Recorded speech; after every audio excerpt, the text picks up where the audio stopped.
Imagine holding the steering wheel of a parked car.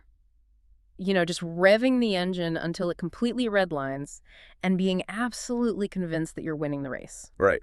You're making a lot of noise, but you're not going anywhere. Exactly. You feel the vibration, you hear the noise, you look like you're in control, but you aren't actually moving an inch. And that is precisely what Liverpool did for 90 minutes at Old Trafford on May 3, 2026. Yeah, the illusion of control. I mean, they held the ball for 2/3 of the match. They completed nearly 600 passes. If you only looked at like a spreadsheet of traditional possession metrics, you would assume they just dictated the entire afternoon. Which is exactly why relying purely on those traditional metrics can be so, incredibly dangerous. Oh, absolutely. When you strip away that illusion of possession and look at the actual mechanics of what happened on that pitch, I mean, Manchester United dismantled them.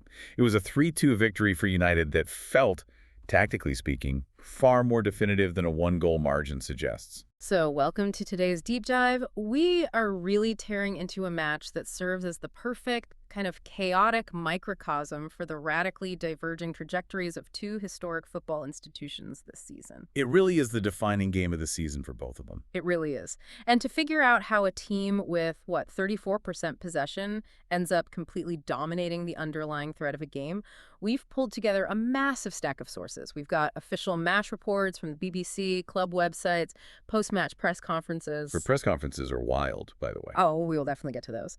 We also have advanced tactical data from the XG philosophy and a huge trove of raw, unfiltered fan reactions from Reddit communities like Red Devils, Liverpool FC, Red Soccer, and our Premier League. Right, because the mission today isn't just to recap a 3-2 thriller. It's to understand why this specific match perfectly encapsulates the drastically diverging realities of these two clubs right now. We are pitting the tactical reality against the emotional reality. Yeah, and speaking of emotional reality, we have to talk about the backdrop of this game because the context surrounding this fixture was already operating at like a total fever pitch before a single ball was even kicked. The atmosphere inside Old Trafford was just incredibly heavy. It wasn't your usual nervous derby energy. No, not at all. Just moments before the teams were set to emerge from the tunnel, this really sobering wave kind of moved through the stands. Word spread super rapidly that Sir Alex Ferguson had been taken from the stadium in an ambulance. Yeah, to a local hospital as a precaution after feeling unwell. Right.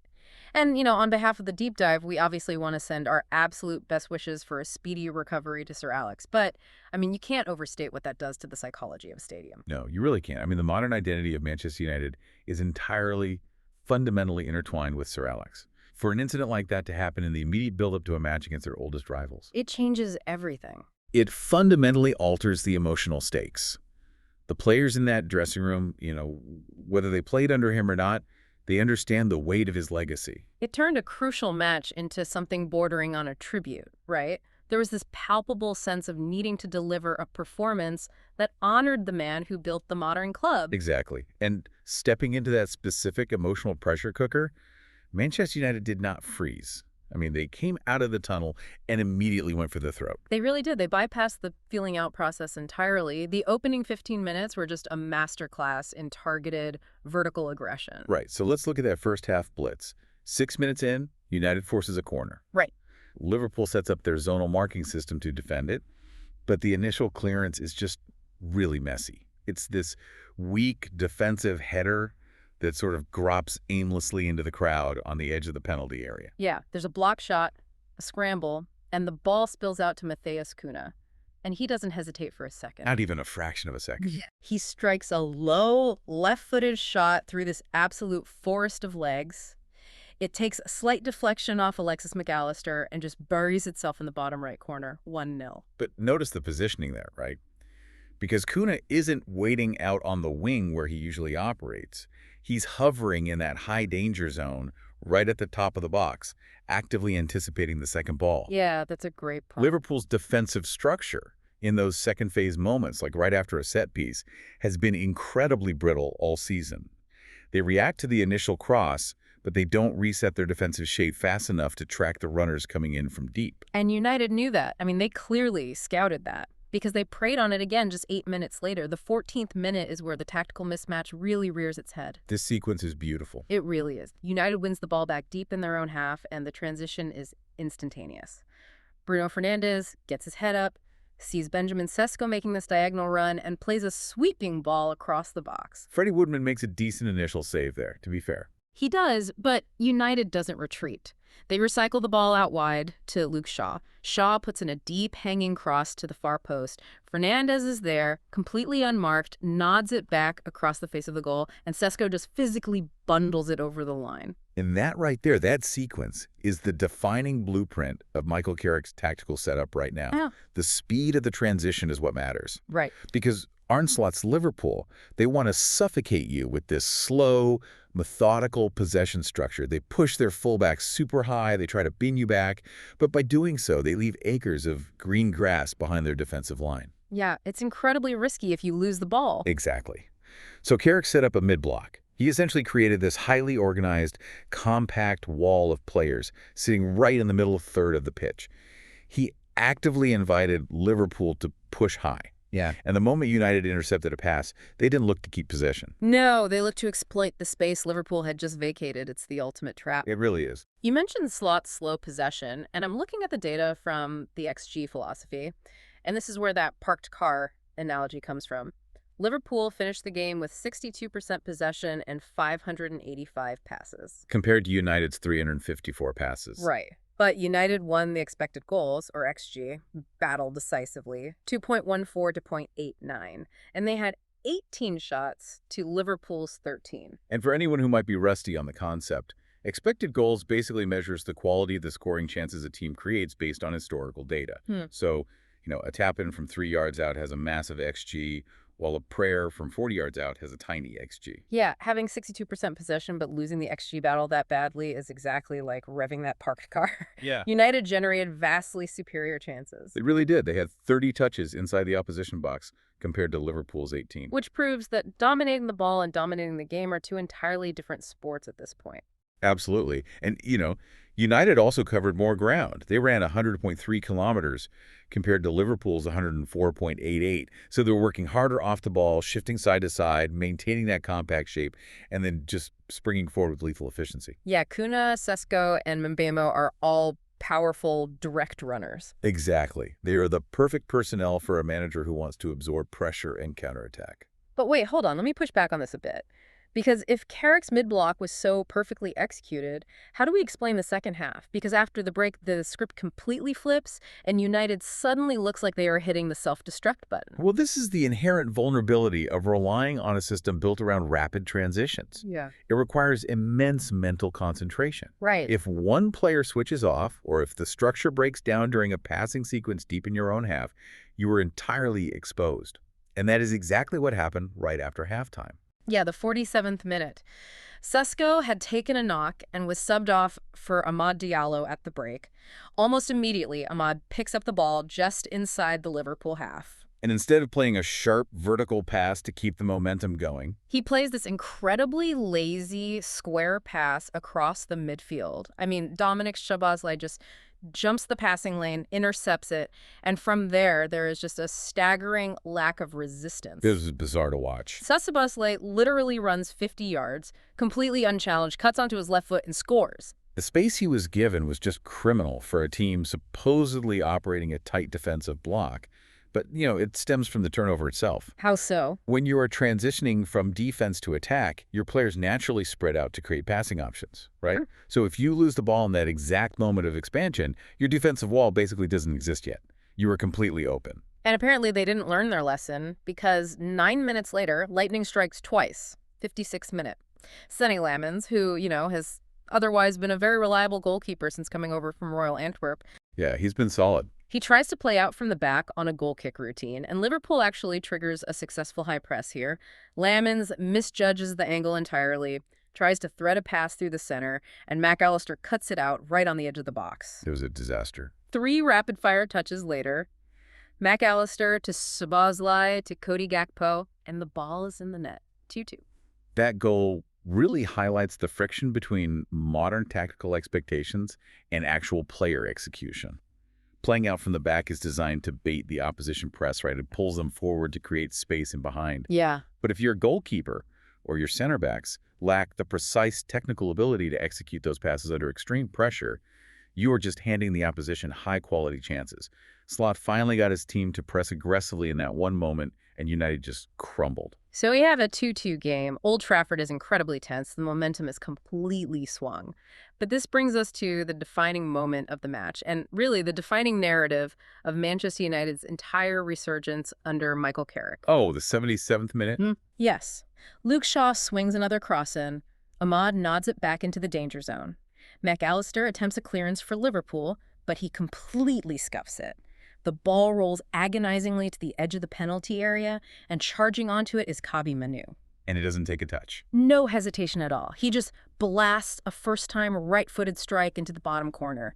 United wins 3-2.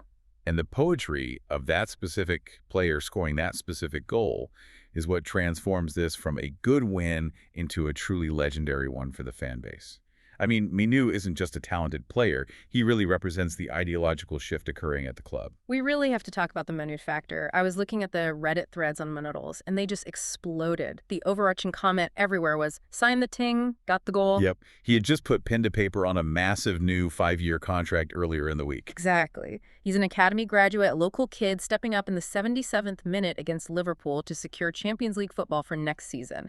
I mean, this win locked down a top 5 finish for them. He was named player of the match with a 7.66 rating. It's almost too perfect. It's the kind of story you'd reject from a movie script for being too on the nose. But look at how he scored the goal, too. He beat Szoboszlai to that loose ball through sheer anticipation and desire. That is what the fans are connecting with. It's not just the technical quality of the strike, it's the fight. Right. And to truly understand why that fight feels so revolutionary to the Old Trafford faithful, you have to look back at the absolute dark ages of this very same season. Oh, man. You're talking about Ruben Amorim. Yes, I am. Yeah. You cannot understand the euphoria of May without understanding the utter despair of January. I was reading through some of the historical comments leading up to this match, and the trauma of the Amorim era is still incredibly raw for these fans. I forgot. Fans were recalling how he stubbornly tried to shoehorn this squad into a rigid 3-4-3 formation.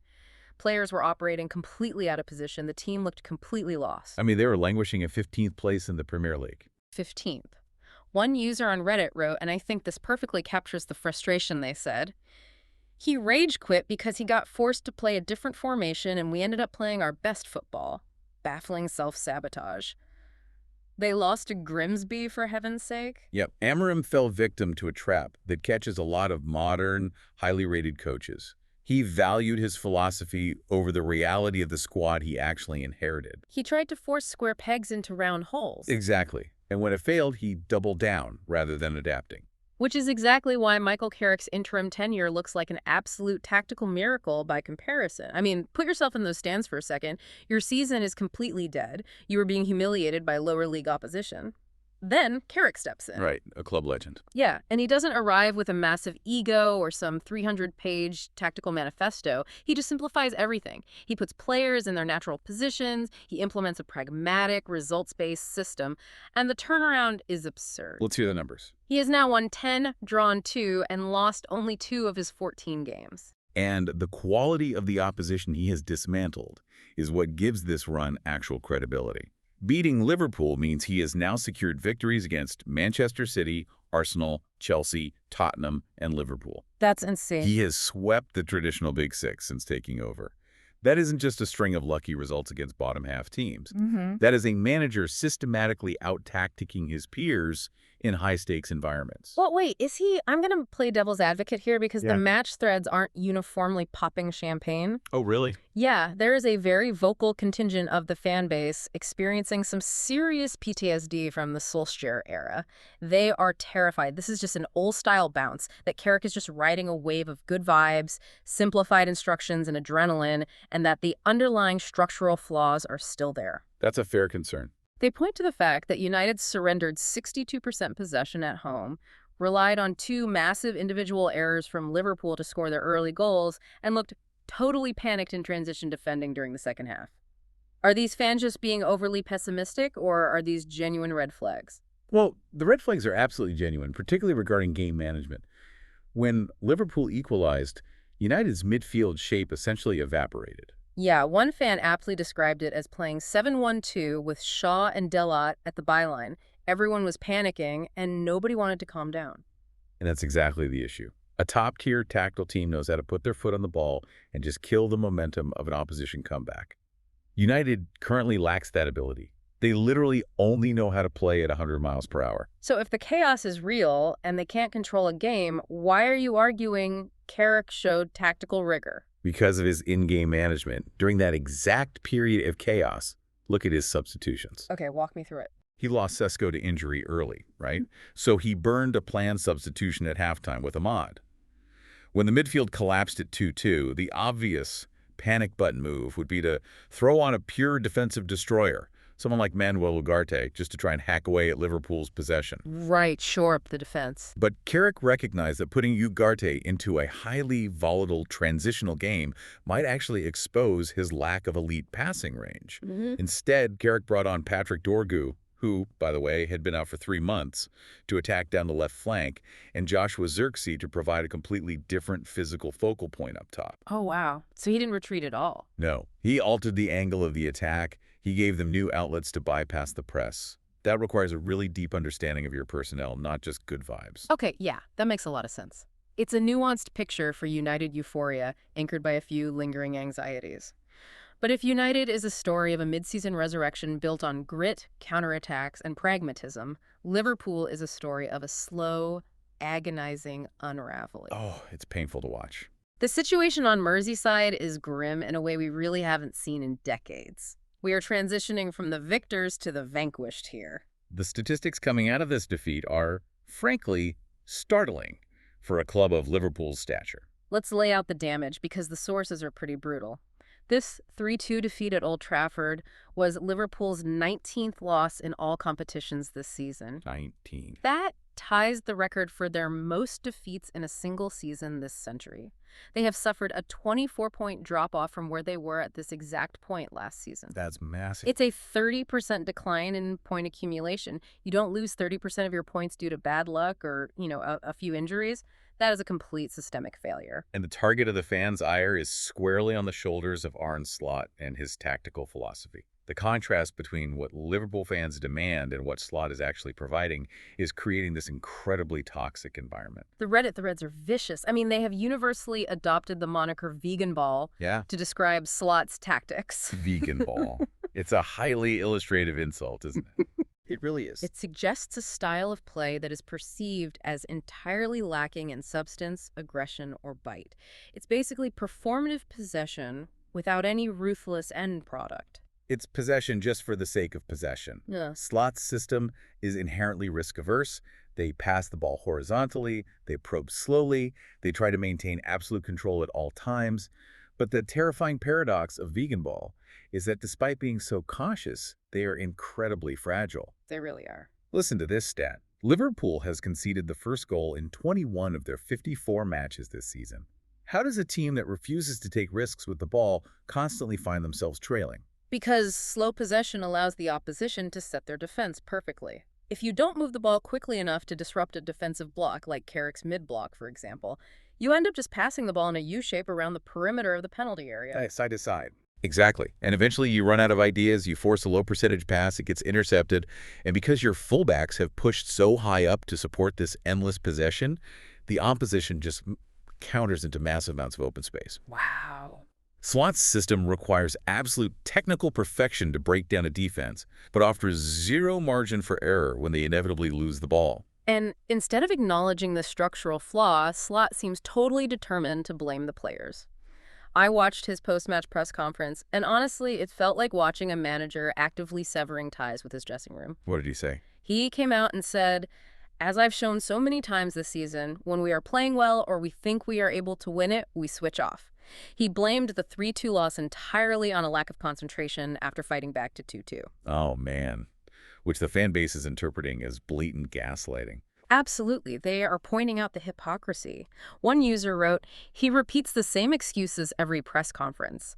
Anyone else at any other job would have lost their job a long time ago." Slot constantly cites fatigue, individual errors, and a lack of focus. But he never questions if his rigid system is actually causing the fatigue. I mean, if you force players to dominate the ball without any vertical penetration, Mm. they get exhausted mentally and physically. Exactly. I can't shake this specific image when I watch Liverpool play right now. It's like watching a guy who has been given a stunning, incredibly expensive bespoke suit. But the suit was meticulously tailored for a completely different person. Right. He's wearing it, but the sleeves fall past his wrists, the shoulders bunch up around his neck, and he just looks deeply, fundamentally uncomfortable. That's a brilliant analogy. Because Slot inherited a squad that was explicitly built piece by piece over several years for Jurgen Klopp's heavy metal football. Those players were recruited to press like maniacs, to win the ball high, and to attack vertically at terrifying speed. And Slot comes in, looks at this heavy metal band, and hands them sheet music for smooth jazz. He is demanding slow, methodical, positional control from players whose instinct is chaos and aggression.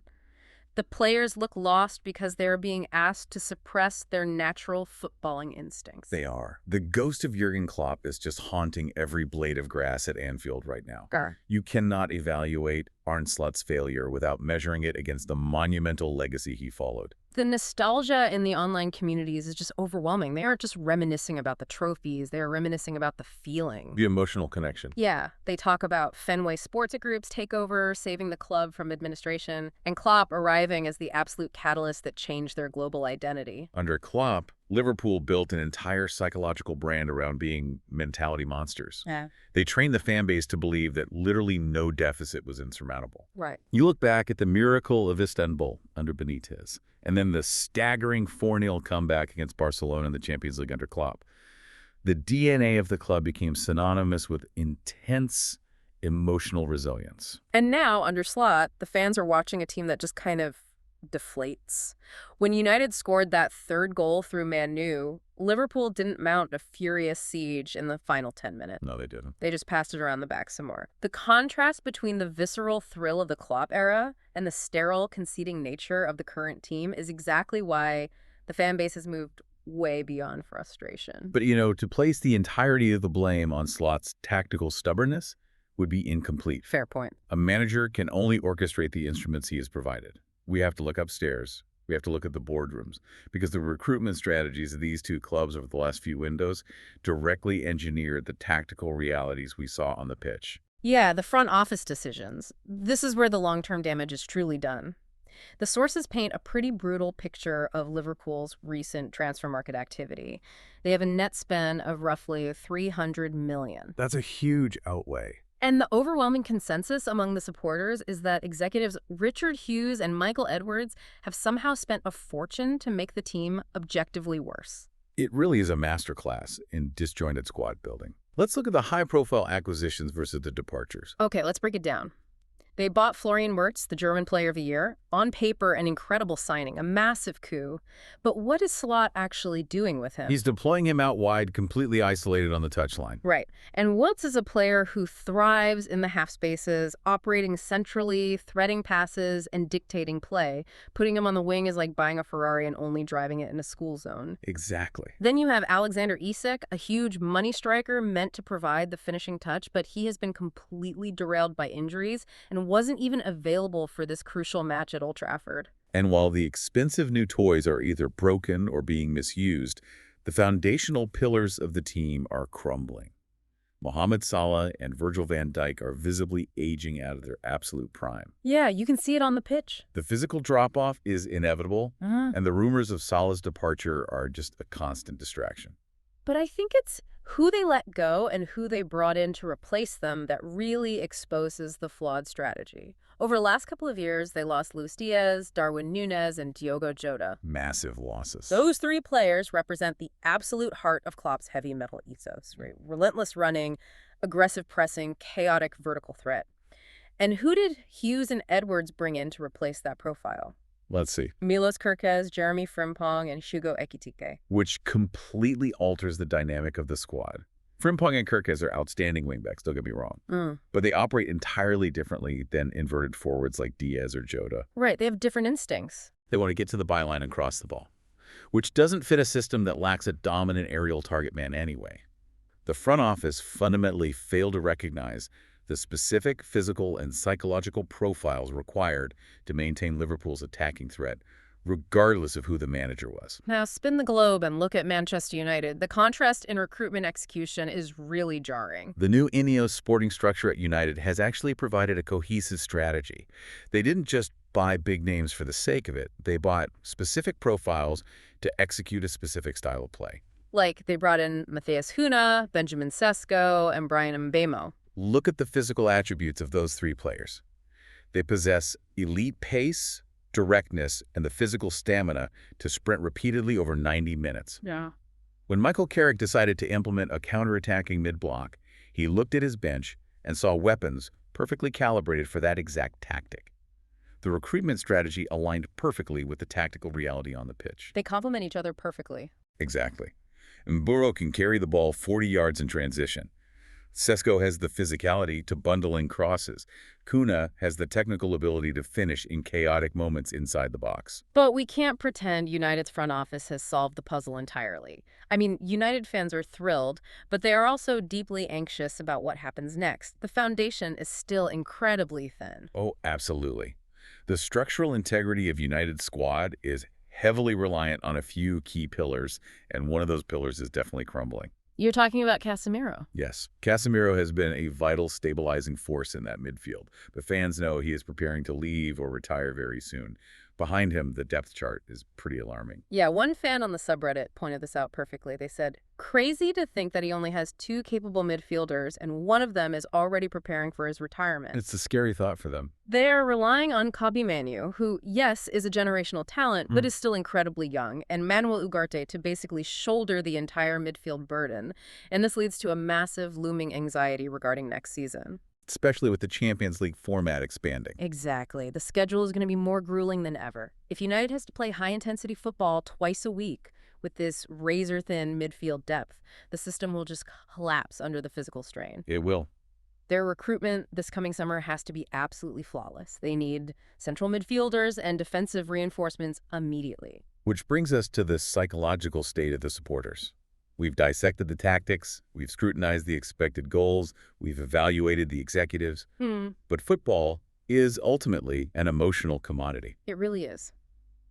How are these two massive fan bases processing this dramatic shift in power? The tale of two fan bases. I spent hours reading through the match threads, the post-match tactical discussions, the daily discussion threads, and the despair on Merseyside is just suffocating. It is really grim reading. Is the overwhelming emotion anger at Slot or anger at the board? You know, it has actually mutated past anger. It has calcified into sheer apathy, and I think that is the most damning indictment of the current regime. Apathy is dangerous. Very. One fan sarcastically congratulated the club for achieving net zero impact by 2026. Another simply wrote, "The indifference is rising." Apathy is the death knell for a football manager. I mean, anger implies expectation, right? Yeah. If fans are angry, it means they still believe the team is capable of better and they care enough to demand it. When fans become indifferent, it means they have psychologically checked out of the project entirely. They no longer believe the current setup is capable of producing joy. They are begging for Slot to be sacked. They don't even want to give him a summer transfer window to try and fix it because they simply don't trust his vision. They've seen enough. They see a manager who blames the players, a front office that spends $300 million to make the squad slower, and a tactical system that actively suppresses the excitement of the sport. They just want the era over. It's a staggering collapse in morale for a fan base that just a few short years ago felt invincible. Now, look at the other side of the M62. The euphoria in Manchester is palpable. The Red Devils threads are like a carnival right now. They just secured a league double over Liverpool for the first time in a decade. First time in 10 years. Yeah, and they locked down a top 5 finish in Champions League football when they genuinely believed they were heading for a mid-table finish back in the dark days of winter under Emeram. The overwhelming sentiment everywhere is, give Carrick the permanent contract. They want him signed immediately. He is viewed as the absolute savior of the season. But the intelligence of the fan base really shines through when you look past the immediate post-match reaction threads and dive into the day-after analytical discussions. Yes. They aren't totally blinded by the result. The analytical fans acknowledge the massive red flags we talked about. They know that conceding 62% possession at Old Trafford isn't a sustainable blueprint for winning a Premier League title. Right. They know relying on Lamins or Ahmad to not make catastrophic errors in transition is a dangerous game. But the crucial takeaway is that right now, they just don't care. Exactly. Because after the sheer trauma of sitting in 15th place, completely stripped of any discernible footballing identity, simply looking like Manchester United again is enough for them. It is entirely about identity. Fighting hard, winning the massive rivalry games, utilizing exciting youth academy products like Man U to score the decisive goals, that restores the pride. Yeah, the pride was missing. They aren't demanding a Premier League title tomorrow. They are just profoundly relieved to have the soul of their club back. They accept the tactical flaws because the spirit is finally willing. We really have witnessed a remarkable pivot point today. A single 3-2 match acting as a perfect prism for an entire season. It really was. We saw Manchester United's gritty, pragmatic resurrection under the calm guidance of Michael Carrick, powered by a generational talent in Kobbie Mainoo and a recruitment strategy that actually aligned with our on-pitch needs. And we contrasted that sharply against the agonizing unraveling of Liverpool, paralyzed by slot ball, weighed down by expensive disjointed transfers, and alienated from a fan base that has simply stopped caring. The trajectories have violently crossed. But before we sign off, I want to pull the lens back even further. We have spent an hour intensely analyzing the manager's Carrick's mid-block pragmatism versus Slot's stubborn positional philosophy. But maybe we are focusing on the wrong people entirely. Really? Where should we be looking? Look at the sheer volume of games these athletes are being subjected to. Liverpool's players looked physically dead on their feet in the final 20 minutes. They did. And United's fans are already terrified of the expanded Champions League schedule next year because they know their squad will physically break under the strain. We talk about tactical masterclasses, but are we approaching a breaking point in modern football where the most important person at a club isn't the tactical genius drawing arrows on a whiteboard? Wait, you mean the 50-game meat grinder? Precisely. Is the true MVP of a modern football club now the sports scientists, the fitness coaches, and the data algorithms tasked with merely keeping a squad physically functioning and off the treatment table through an impossibly congested calendar? Wow. Because you can design the most brilliant pressing trap or the most intricate possession system in the world. But if your players literally don't have the muscle fiber left to execute a sprint in the 80th minute, tactics do not matter. The physical reality overrides the tactical theory. That is an incredible point to end on. The ledger might show the possession stats, the X-ray might reveal the tactical bones of a team, but if the muscles are exhausted, the entire body collapses. The raw data, as we established right at the beginning, can be a complete illusion. Absolutely. You have to look at the underlying mechanics, both tactical and physical, to truly understand the game. Thank you so much for joining us on this deep dive. We warmly invite you to keep questioning the numbers behind the beautiful game. Until next time.